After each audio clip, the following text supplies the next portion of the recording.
Bienvenue à tous, chers abonnés sur Maurice TV, votre chaîne préférée, la seule qui vous dit la vérité, même quand elle pique un peu plus que le piment écrasé de votre marchand de confit.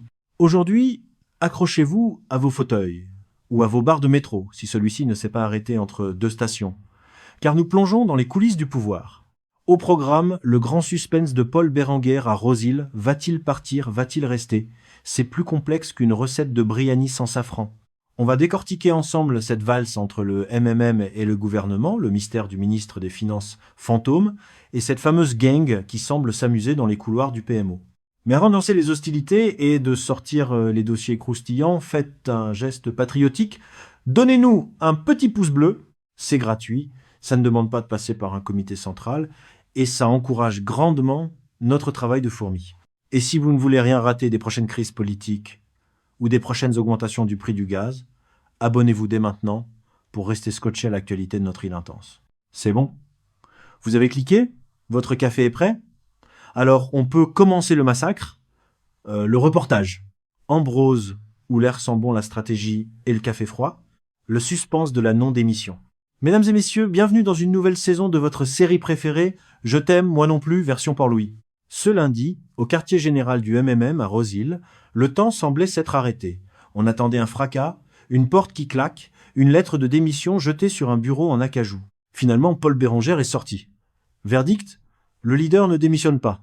Du moins, pas avant samedi. Car à Maurice, on adore les samedis. C'est le jour des courses au Champ de Mars, et apparemment, c'est aussi le jour où l'on décide si l'on reste dans un gouvernement qu'on critique copieusement. Le comité central se réunira donc ce week-end pour passer en revue la situation. Comprenez, on va voir si le vent tourne ou si l'on commande des gâteaux piments pour tenir une semaine de plus. L'acte 2, le Premier ministre aux 1000 mains. Le cœur du problème? Le cumul des mandats de Navin Ramgoolam. Imaginez un instant le Premier ministre. Il gère le pays, la sécurité, les dossiers brûlants, et en plus, il garde les clés du coffre-fort, les finances. Je trouve que ce n'est pas bon pour le pays à lâcher Berenguer avec la moue des grands jours. Et il a raison. Dans la vie réelle, si vous essayez d'être à la fois le chauffeur du bus, le contrôleur et le mécanicien, vous finissez généralement dans un caniveau à cure-pipe. Berenguer réclame un ministre des Finances à plein temps. Pas un ministre qui fait ses comptes entre deux rendez-vous diplomatiques. Il a même glissé une petite suggestion, l'air de rien, Reza Hüttem ferait un excellent ministre. C'est ce qu'on appelle en diplomatie mauricienne. Je ne veux pas le poste, mais j'ai quand même mon candidat sous le bras, au cas où vous chercheriez quelqu'un de compétent et de mon côté du tapis. L'acte 3, la gang et les vieux démons. Le moment fort de cette conférence fut sans doute l'envolée lyrique sur la gang. Car oui, selon Berenguer, le Premier ministre est entouré d'une garde rapprochée qui ferait beaucoup de tort. Exemple concret, c'est un peu comme si vous essayiez de nettoyer votre maison, mais que vos cousins éloignés organisaient une fête dans la cuisine avec vos économies. Police, prison, Air Mauritius, notre fierté nationale qui bat parfois de l'aile, corruption, drogue. La liste des doléances ressemble aux courses de Noël, mais en beaucoup moins joyeux. Berenguer nous dit qu'il y a eu des progrès, mais que sur le reste, c'est le statu quo. En langage politique, statu quo signifie généralement « on se regarde dans le blanc des yeux en attendant que l'autre cligne le premier ».